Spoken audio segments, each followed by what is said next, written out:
Carter.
Lyon, les incidents des banlieues chaudes.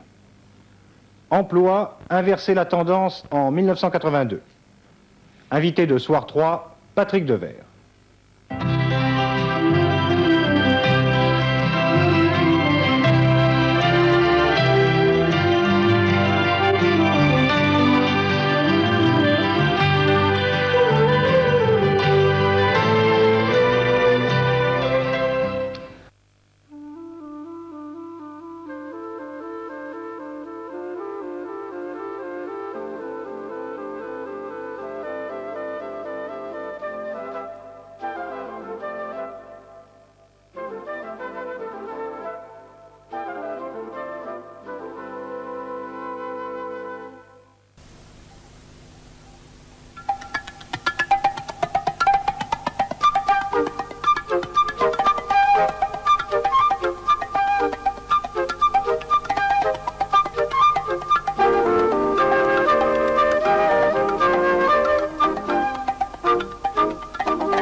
Suspect numéro 1 dans l'affaire Aran, Lionel Cardon s'est accusé lui-même au téléphone d'avoir tué un policier la nuit dernière à Paris, mais il nie être responsable de la mort du couple Aran. Euromissile, le Parlement ouest-allemand dit oui à leur installation. Football, un match en retard de la 19e journée du championnat de France au Parc des Princes. Le Paris Saint-Germain a battu Rouen 2-0. L'informatique et l'enseignement, 100 000 micro-ordinateurs dans les écoles d'ici 1989.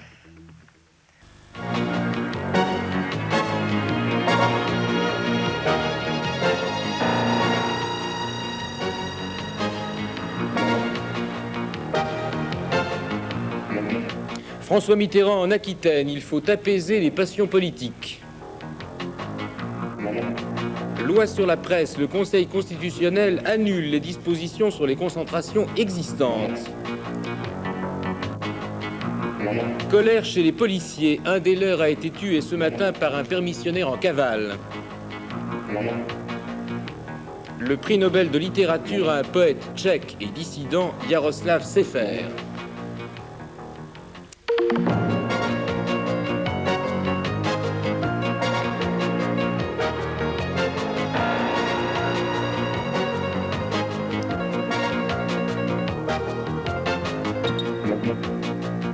Pas de Grand Prix de Monaco la saison prochaine, la fédération l'a rayé du calendrier. Shimon Peres aux États-Unis, il demande une nouvelle aide économique pour Israël. Invité l'abbé Pierre, il vient de plaider la cause des nouveaux pauvres devant le Premier ministre. Tour de France 85, le voile est levé, Fignon guette une 3e victoire.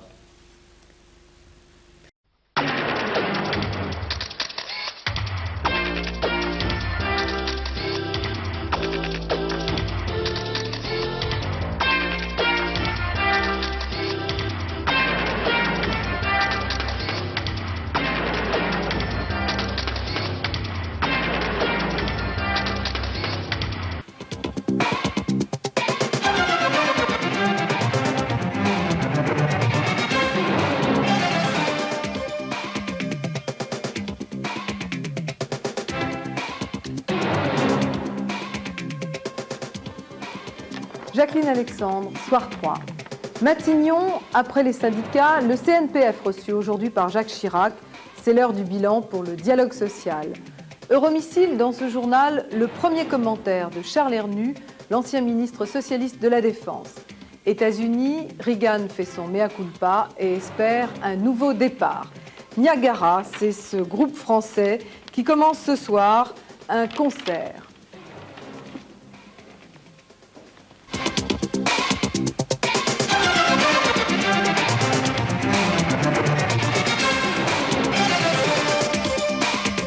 Soir 3, Jacqueline Alexandre.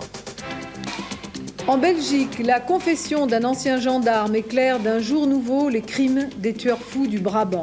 Ils auraient eu partie liée, dit-il, avec des groupes d'extrême droite et aussi avec des responsables de la sûreté belge. Meurtrier d'un commissaire de police à Paris il y a 22 ans, le beau Serge, qui comparaît devant les assises de Paris après 13 ans de prison aux États-Unis, dit avoir tout oublié. Le VAL, le métro sans conducteur de Lille, bientôt en service aux États-Unis. Son constructeur, Matra, est en train de l'installer en Floride. François Léotard vient de lancer officiellement ce soir l'année de la danse au cours d'un grand gala réunissant à Paris les étoiles et les grandes compagnies françaises.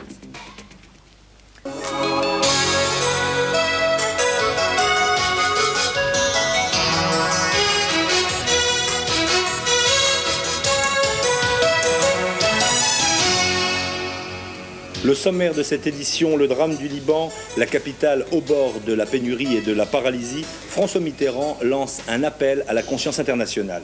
Des Européennes à problème pour la droite, rencontre entre Jacques Chirac et Valéry Giscard d'Estaing demain, union ou pas union, et quelle place faut-il réserver aux jeunes? Suite de notre enquête, en Irak, le pays se relève de 8 années de guerre, ce soir la convalescence économique de ce pays. Et puis la météo, une semaine qui s'annonce maussade et froide, en principe pas de neige demain matin sur le réseau routier.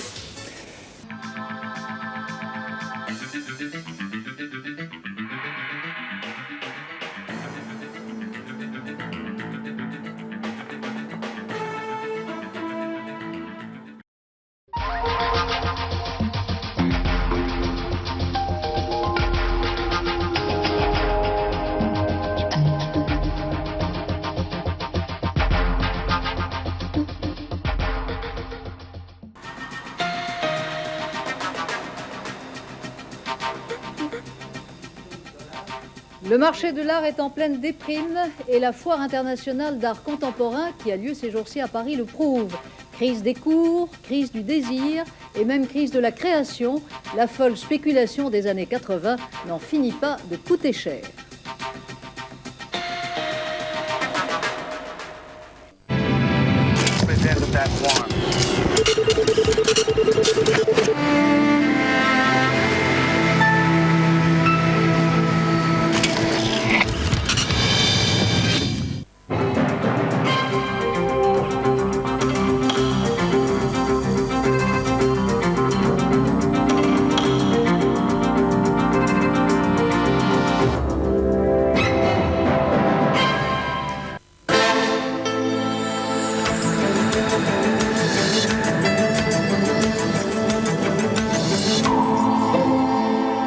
Madame, Monsieur, bonsoir. Les titres de ce journal. Le gendarme blessé hier près de Pau lutte contre la mort. Les soupçons se portent sur l'ETA qui n'hésite plus à tirer sur les forces de l'ordre françaises, ce qui témoigne d'une radicalisation du mouvement clandestin.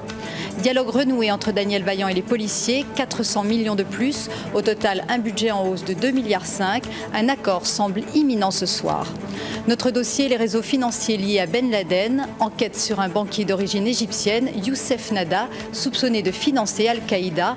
Invité Jean-Charles Brizard, auteur d'un rapport sur l'argent du terrorisme.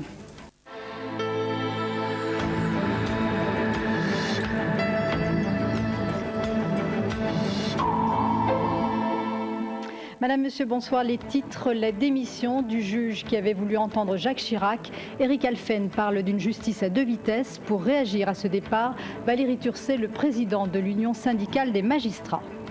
Tempête sur la Société Générale. Son patron Daniel Bouton est en garde à vue dans une affaire de blanchiment d'argent entre la France et Israël. Faut-il autoriser la recherche sur les embryons? Les députés pourraient donner leur feu vert demain. Le clonage restera interdit. Sur ce plateau, le professeur de génétique Jean-François Mattei, qui est aussi député des Bouches-du-Rhône.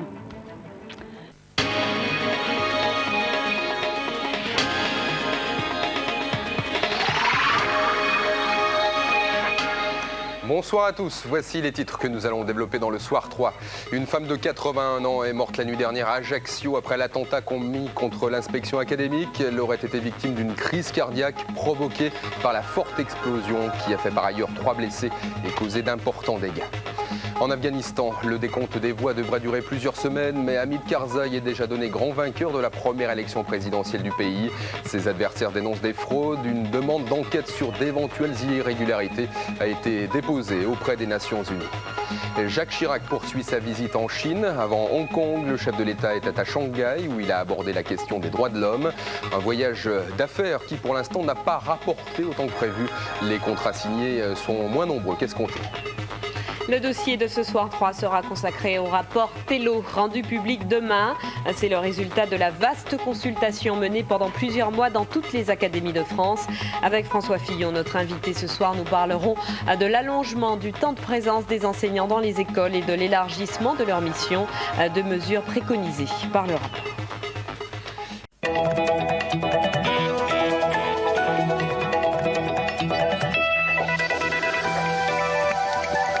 Bonsoir à tous, bienvenue dans Soir 3. Voici les titres de votre journal. Un magistrat agressé et toute une profession en colère. Un juge pour enfants a été blessé à coups de couteau par une mère de famille dans l'enceinte du tribunal de Metz ce matin.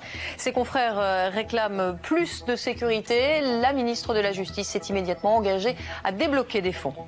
En Espagne, l'échec du processus de paix avec le TA et la menace de nouveaux attentats. L'organisation séparatiste basque rompt son cessez-le-feu dans 1 heure et annonce dans un communiqué la reprise de ses activités terroristes, insatisfaite des conditions de négociation avec Madrid. Et puis, l'affaire Ingrid Betancourt est-elle à un tournant? La libération du numéro 3 des FARC à la demande de Nicolas Sarkozy constitue-t-elle un espoir? À Bogota, nos envoyés spéciaux ont rencontré la mère de la franco-colombienne, retenue en otage depuis 5 ans. Et sur ce plateau, c'est sa sœur, Astrid Betancourt, qui répondra sans détour à nos questions. Un retraité qui reprend du service à 68 ans, Guy Roux rechausse les crampons. Il vient de signer pour 2 ans au RC Lens. C'est la première fois que le Bourguignon entraînera une autre équipe qu'Auxerre.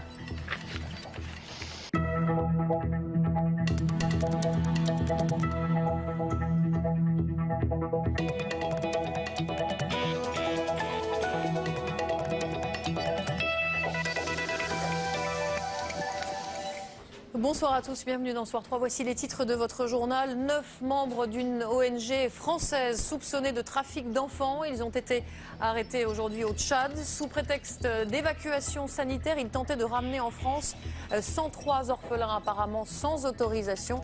Le parquet de Paris a ouvert une information judiciaire. La fin du Grenelle de l'environnement, agriculture, transport, santé, des mesures tous azimuts qui satisfont globalement les écologistes et la majorité et qui laissent les socialistes dubitatifs. L'idée d'une taxe carbone est retenue, le dossier du nucléaire est écarté. Bilan et réaction dans un instant.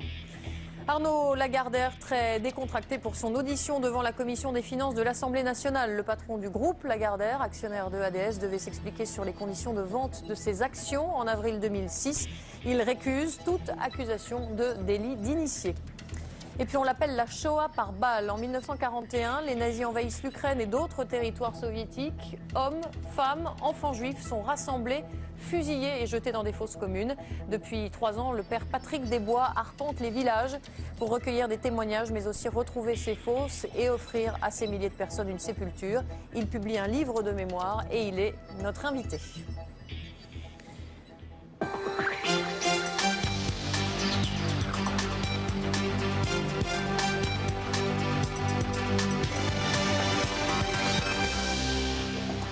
Bonsoir, au sommaire de ce journal, les Jeux Olympiques de Pékin et la France gagnent une place grâce à ces 3 nouvelles médailles. En escrime, l'équipe épée remporte l'or haut la main. La France se classe désormais 9e. Le président Saakashvili a signé l'accord de cessez-le-feu présenté mardi par la France. Largement encouragé, il faut le dire, par Condoleezza Rice en visite en Géorgie. Reportage de nos envoyés spéciaux dans les villages bombardés autour de Gori. Lourdes a fait carton plein aujourd'hui pour les 150 ans des apparitions de la Vierge à Bernadette Soubirous, selon les croyants. 30 000 personnes. La cité mariale attend 8 millions de pèlerins cette année. Nous ferons le point sur ce phénomène avec Odon Vallet, historien des religions. Enfin, c'est une des manifestations du festival Paris-Quartier d'été. 2 concerts par jour dans la maison de Pierre-Henry, le pape de la musique concrète.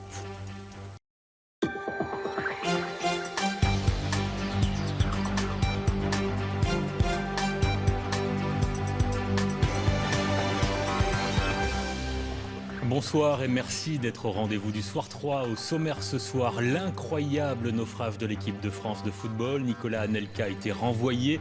Après avoir insulté Raymond Domenech, il a été obligé de quitter l'Afrique du Sud. Fin de l'aventure et début d'une polémique nationale. Dominique de Villepin lance La République solidaire, un nouveau mouvement politique. L'ancien Premier ministre écorche sérieusement la politique du gouvernement. Alors veut-il prendre la place de Nicolas Sarkozy? Quelles sont ses propositions? Nous en parlerons avec Brigitte Girardin, la secrétaire générale de République solidaire. Enfin, nous irons au théâtre, à la rencontre des voyageurs immobiles. Une pièce étonnante sur notre volonté à tout prix de vouloir tout emballer.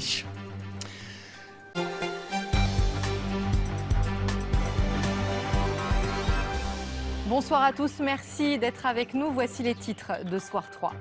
À Bruxelles, le 19e sommet depuis le début de la crise. Au-delà du sauvetage économique, les 27 planchent sur davantage d'union entre les Européens. Mais pour l'instant, les discussions sont interrompues, nous dira Pascal Verdeau à Bruxelles. L'appel de l'or, des orpailleurs clandestins ont tué et grièvement blessé des gendarmes et des militaires en Guyane. Le cours du métal précieux décuple les appétits. Sucre, colorant, extraits végétaux, c'est le cocktail souvent opaque des boissons de l'été. Le magazine 60 millions de consommateurs détaille leur composition sous l'œil expert de notre invité, le médecin nutritionniste Laurent Chevalier. Enfin, il porte lui aussi le nom d'une marque de boissons tendance et nous vous le recommandons. Pour votre morale, Starbucks, c'est une comédie québécoise à déguster sur grand écran et sans modération.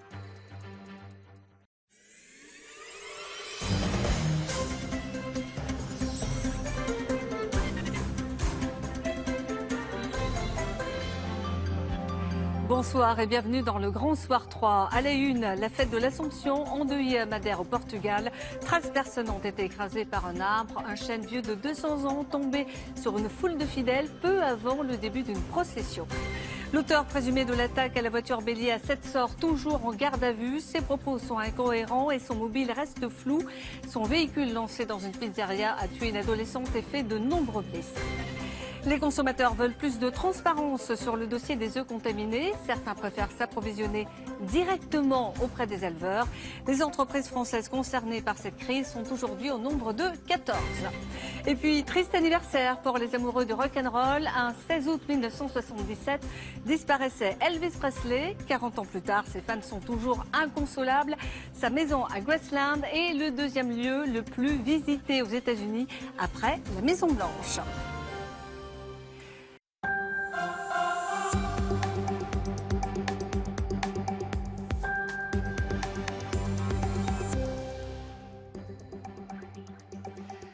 Bienvenue, c'est l'heure du Soir 3. Nous sommes le lundi 5 février. Bonsoir à la une. 20 ans de prison requis contre Salah Abdeslam, le seul terroriste encore vivant des attentats du 13 novembre, comparaît devant la justice belge pour une fusillade en mars 2016. Il a refusé de répondre aux questions.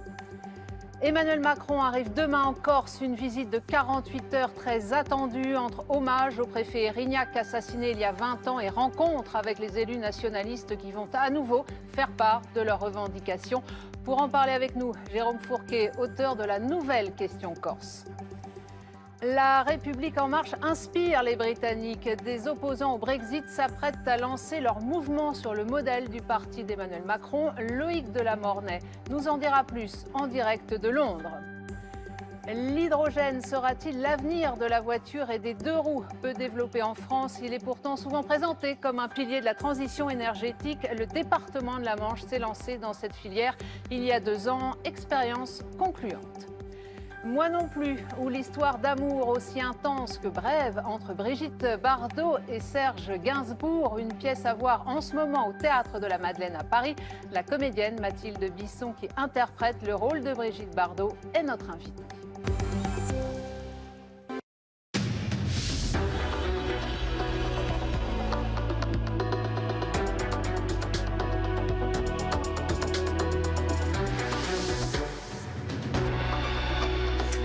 Bonsoir à tous. Merci d'être au rendez-vous de ce 23h. Boulot, dodo, mais pas métro. Un vendredi très compliqué à Paris et en Ile-de-France. Le mouvement de grève à la RATP a été massif. La grève va-t-elle être reconduite? Bertrand Dumont du syndicat Solidaire est l'invité de ce 23h. Bonsoir Monsieur Dumont et à tout à l'heure. Il passe ce soir sa première nuit en prison. Patrick Balkany a pris directement la direction de la prison de la Santé à l'issue de son procès pour fraude fiscale. Il a été condamné à 4 ans ferme. On s'est payé. Balkany, a déclaré son avocat, maître Dupont-Moretti, qui fait appel de cette décision. Un combat de boxe en pleine rue entre un policier et un médiateur de la mairie. La scène s'est déroulée à Sevran, en Seine-Saint-Denis. L'homme a reçu un coup de taser. La vidéo est devenue virale. L'IGPN est saisie. Et puis, comme chaque vendredi, notre rubrique Science et découverte. Vit-on avec une épée de Damoclès au-dessus de la tête? Dans l'espace circulent des astéroïdes. Le danger, c'est bien sûr celui d'une collision avec la Terre. Faut-il s'en inquiéter? Jean-Christophe Batteria nous dira tout.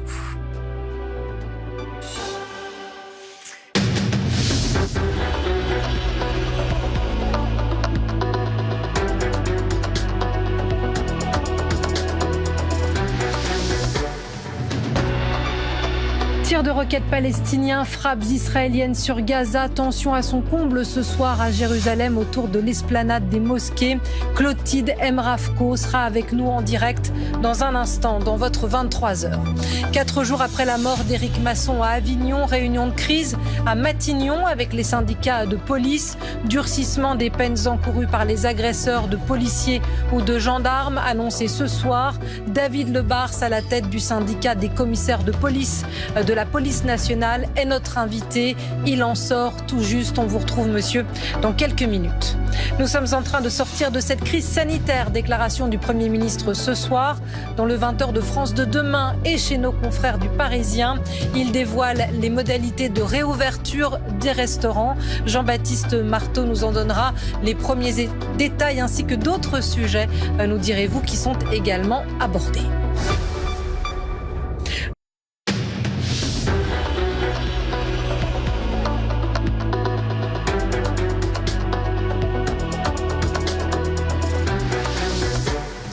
Bonsoir, bienvenue sur France Info. Voici les titres de l'édition de 23h.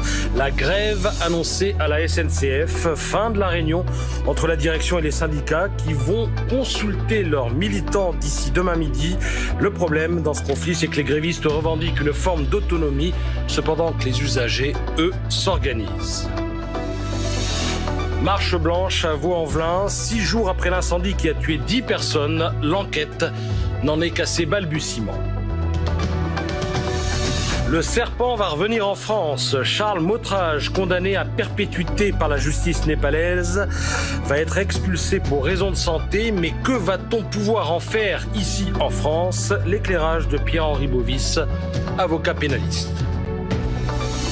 Une batterie de missiles patriotes pour l'Ukraine. Les États-Unis aident Volodymyr Zelensky à muscler sa défense aérienne. Le président ukrainien est de retour dans son pays.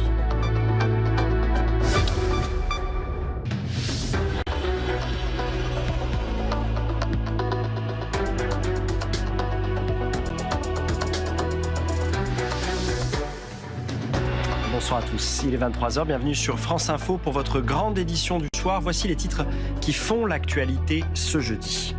À Bruxelles, la présidente de la Commission européenne Ursula von der Leyen a annoncé ce soir le report à janvier de la signature de l'accord commercial entre l'Union et les pays du Mercosur. Depuis ce matin, les dirigeants européens étaient sous pression de près de 10 000 agriculteurs venus de toute l'Europe pour dire non à cet accord de libre-échange. Des affrontements ont éclaté avec les forces de l'ordre. L'utilisation des avoirs gelés russes au menu du dîner ce soir des dirigeants des pays de l'Union européenne réunis en sommet. Une façon pour les Européens de garantir leur soutien à l'Ukraine. Le président ukrainien estime que son pays a besoin d'une décision européenne sur l'utilisation de ces avoirs avant la fin de l'année. Nicolas Tenzer nous dira en quoi c'est important dans quelques minutes. Coupable après plus de 3 mois de procès, la cour d'assises du Doubs a condamné Frédéric Péchier à la réclusion criminelle à perpétuité. L'anesthésiste condamné pour la totalité des 30 empoisonnements de patients qui lui étaient reprochés. Vous les utilisez sûrement pour faire vos achats de Noël. Le virement instantané ou le paiement mobile s'installe dans les habitudes des Français, mais la carte bancaire reste notre moyen de paiement préféré selon une étude de la Banque de France. Sigrid de Misouard nous dira tout dans quelques minutes. Une carte bancaire qui vous servira peut-être pour acheter vos dernières décos de Noël. Et pourquoi pas une boule de Meisenthal, des boules artisanales en verre soufflé fabriquées en Moselle. Certaines sont devenues de véritables objets de collection. On les découvrira en fin d'édition. Et donc...